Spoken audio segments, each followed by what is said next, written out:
Salut et bienvenue sur la chaîne TechWorld. Nous allons continuer avec notre playlist Symfony et avec la partie Tweak. Nous avons fait une remarque dans la précédente vidéo et cette remarque-là était née d'une constatation. En fait, nous avons vu que la plupart de nos pages Tweak avaient plus ou moins la même structure. C'est-à-dire quoi? C'est-à-dire qu'à chaque fois, on avait créé la structure, le squelette d'un document HTML. Puisque nous utilisons Bootstrap pour la majorité de nos pages, nous avons toujours inclus du Bootstrap. Et ce qui changeait réellement, c'était cette partie-là, tout simplement. C'était le body, le corps de notre application et peut-être un petit peu aussi le titre de la page et quelques autres aspects. Donc la constatation que nous avions faite, c'était la suivante. Pourquoi réécrire toujours le même code? Pourquoi à chaque fois je devais refaire le même travail, c'est-à-dire à chaque fois reprendre le squelette d'une page HTML, ajouter du Bootstrap, et si j'avais besoin de, par exemple, d'une data table dans plusieurs de mes pages, j'aurais dû le faire à chacune de mes pages. Si j'avais des scripts redondants, j'aurais dû les appeler à chaque fois. Donc cette remarque nous amène à réfléchir un petit peu. Et donc si on veut faire une petite analogie entre ce qu'on vient de citer et le monde orienté objet, nous remarquons qu'en fait, on a eu cette même constatation dans le monde orienté objet et la solution c'était de faire ce qu'on appelle de l'héritage. La question qui se pose, pourquoi ne pas faire d'héritage de template? Pourquoi Twig ne propose pas d'héritage de template? La réponse est toute simple. Twig propose de l'héritage de template et l'offre d'une façon très simpliste. Donc, vous allez voir comment Twig nous offre cette notion d'héritage et est-ce qu'elle est aussi puissante que la notion d'héritage dans le monde orienté objet. Est-ce qu'elle va aussi nous permettre de gagner du temps et de mieux organiser nos templates? Ça, c'est la première question. Donc, on va essayer d'analyser d'une façon théorique cet aspect-là. Donc, si on veut réfléchir un petit peu sur l'héritage au niveau de la programmation orientée objet, on va remarquer qu'il y a de l'héritage d'attributs et de méthodes.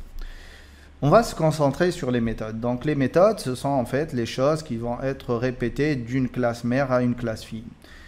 Donc si on a le même fonctionnement de la méthode de la classe mère vers de la classe fille que la classe mère, il n'y aura pas de redéfinition.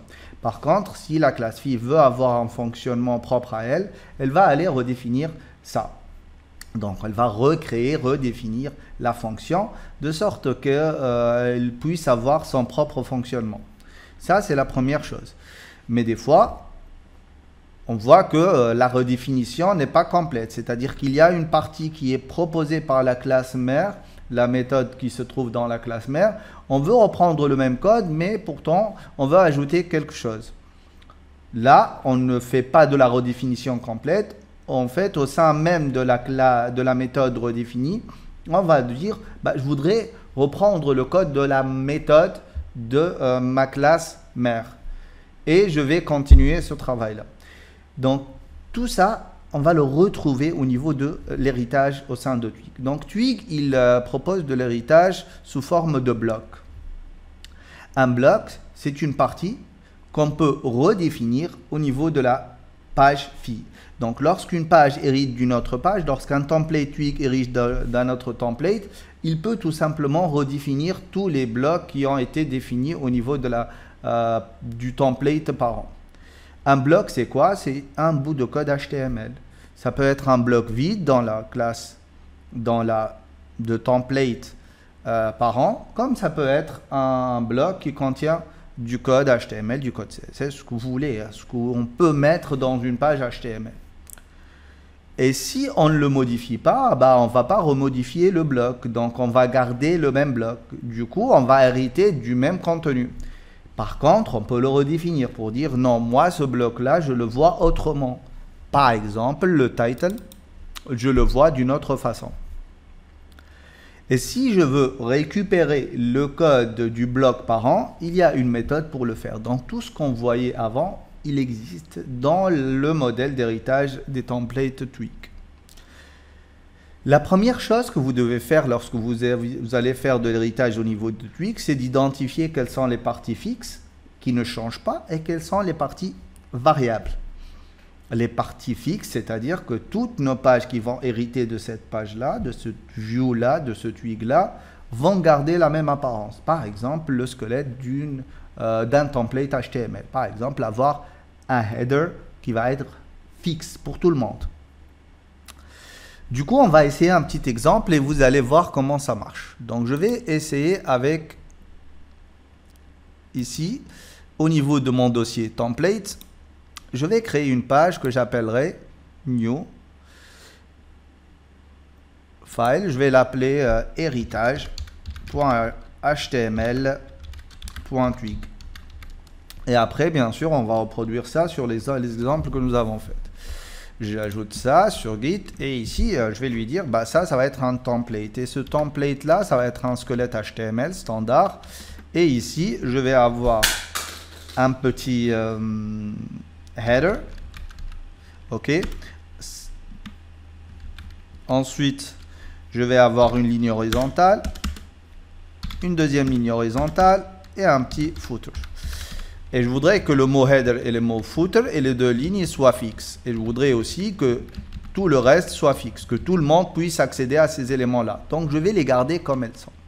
Par contre, je voudrais qu'entre le header et le footer, chaque personne qui va utiliser ce template-là puisse le modifier à sa guise. Pour ce faire, il faut tout simplement définir un bloc. Donc, bloc, c'est un élément qui peut être redéfini en cas d'héritage d'un template à un autre.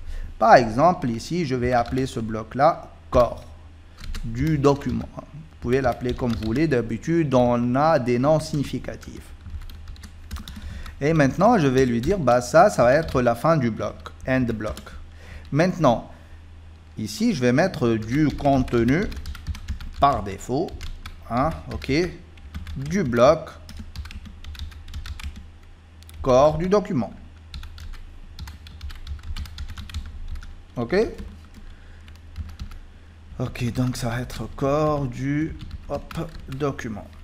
Très bien. Maintenant, je voudrais aussi que le titre de cette page-là soit aussi modifiable.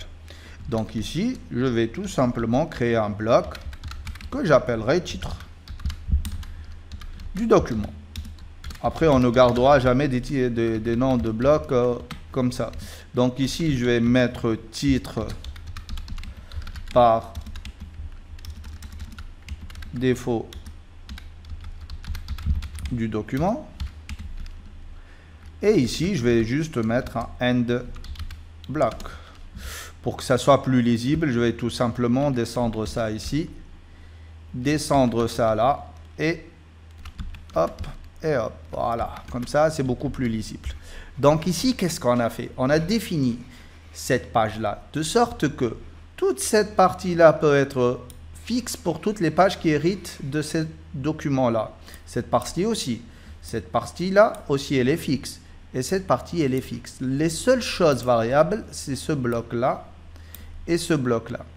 Du coup, chaque page qui va hériter de ce document-là, de cette page Twig HTML-là, ont la possibilité de modifier ou non le bloc du titre et le bloc qui se trouve entre ces deux HR-là. Donc, je vais tout d'abord commencer au niveau de mon first controller. Ou bien, je vais faire plutôt un twig que j'appellerai twig héritage controller. Donc, je vais lui dire Symfony. Je vais juste agrandir. Console make controller. Crée-moi un controller. OK? Et à ce niveau-là, je vais lui dire ça va s'appeler twig héritage controller. Comme ça, lorsque vous allez lire, vous allez trouver les contrôleurs directement et comprendre le but de chacun de nos contrôleurs, vous voyez. Et à ce niveau-là, je vais tout d'abord lui dire que la page d'accueil va aller m'appeler quoi? Va aller m'appeler tout simplement la page. Bon, je vais garder l'index et je vais créer une page que j'appellerai héritage, tout simplement. Ici, ça va être twig uniquement. Ça va être twig héritage. Là, je vais l'appeler héritage. Et là, je vais l'appeler héritage. Hop. Et ici, on a tout est bon. Et là, à ce niveau-là, je vais juste lui demander de m'afficher quelle page. Je vais lui demander de m'afficher la page héritage.html.twig. Il faut juste enlever ces deux points. Ça, c'était l'ancienne façon de nommer les pages. Ok, donc là, si j'accède à cette route-là, je devrais avoir le contenu de ma page qui est une page toute simple, toute standard, qui n'a rien de particulier. Et du coup, hop, je vais demander Twig héritage et je devrais avoir ma petite page dont le titre est titre par défaut, titre, voilà, vous voyez, titre par défaut du document. On a notre header, on a du contenu par défaut du bloc core document et du footer. Et vous voyez que là, j'ai fait une petite erreur, un petit typo, contenu par défaut. Donc voilà que ce qu'on a mis dans les blocs, il a traité normalement, rien de particulier, rien de spécial. Pour lui, ça c'est un bloc. Ok? Et donc, qu'est-ce qui va se passer ici? Bah, tout simplement, lorsque je définis un bloc, rien ne va se passer pour la page principale. Maintenant, imaginons qu'on est ici au niveau de notre Twig héritage. Pour lui dire que j'hérite de cette page-là, je vais tout simplement utiliser cette syntaxe. Je vais étendre, donc cette page-là, elle va étendre de notre page héritage.html.twig. D'accord? Et je vous rappelle qu'à chaque fois, vous devez commencer à réfléchir à partir du dossier templates. Donc ici, on a accès directement à notre page héritage.html.twig. D'accord? Du coup, maintenant, si je vais accéder à la page qui correspond à ce contrôleur-là, c'est-à-dire la page /twig, je devrais avoir le même code. Pourquoi? Parce que j'ai hérité de ma classe mère, j'ai hérité de ma page mère. Donc je répète toujours en fait des termes, c'est comme si je faisais de l'orienté objet parce qu'il y a beaucoup d'analogies. Du coup, si vous avez cette vision d'héritage en orienté objet, ça va vous faciliter énormément la vie. Donc dire que j'hérite de ma classe, en fait réellement on hérite de la twig. Et la twig c'est quoi? C'est du code HTML. Donc j'hérite de tout en fait. Et donc ici, si j'appelle la page Twig, même si elle ne contient rien, vous voyez qu'on a toujours le même contenu. Maintenant, imaginons que je veuille changer le titre de cet élément-là. La seule chose que j'aurai à faire ici, c'est quoi? C'est de venir définir la méthode que je vais redéfinir en orienté objet. Donc ici, on n'a pas de méthode, on a des blocs. Donc je vais lui dire, bah, je voudrais définir le bloc titre du document. D'accord? Et vous voyez que l'IDE, sachant que j'hérite de cette page-là, il sait directement quel bloc il peut redéfinir. Ici, je vais mettre nouveau titre. OK? Donc là, on a notre nouveau titre. Donc moi, je redéfinis, c'est comme si j'avais redéfini une méthode. Donc du coup, ce n'est pas l'ancienne méthode qui va fonctionner, ce n'est plus l'affichage titre par défaut du document, mais plutôt le nouveau titre qui va s'afficher. Et donc si on vérifie ça, hop, si je réactualise, j'ai mon nouveau titre à ce niveau-là. Vous voyez, c'est hyper simple et hyper logique et c'est super. Et maintenant, si j'ai envie de redéfinir aussi le corps du document, bah, je vais le faire. Donc, si je ne redéfinis rien, je vais avoir les valeurs de mon parent. Et par contre, si je redéfinis ce que je veux avoir, bah, je vais avoir mes propres blocs. Donc ici, je vais lui dire bloc corps du document. Et ici, par exemple, end block. Ici, je vais faire une ordered list avec un LI, nouveau contenu. J'adore l'héritage dans Twig. J'adore l'héritage. Et je l'adore réellement. Hein. C'est génial. Tac, tac, tac. C'est quoi ce truc-là? C'est Twig. Voilà. Et du coup, maintenant, je vais avoir cet affichage-là. Tout simplement. C'est aussi simple que ça. Nouveau contenu, j'adore l'héritage dans Twig. Maintenant, imaginons qu'on veuille ajouter autre chose en dehors des blocs. Si, par exemple, ici, je vais mettre une petite div avec un petit paragraphe dans lequel je vais mettre j'adore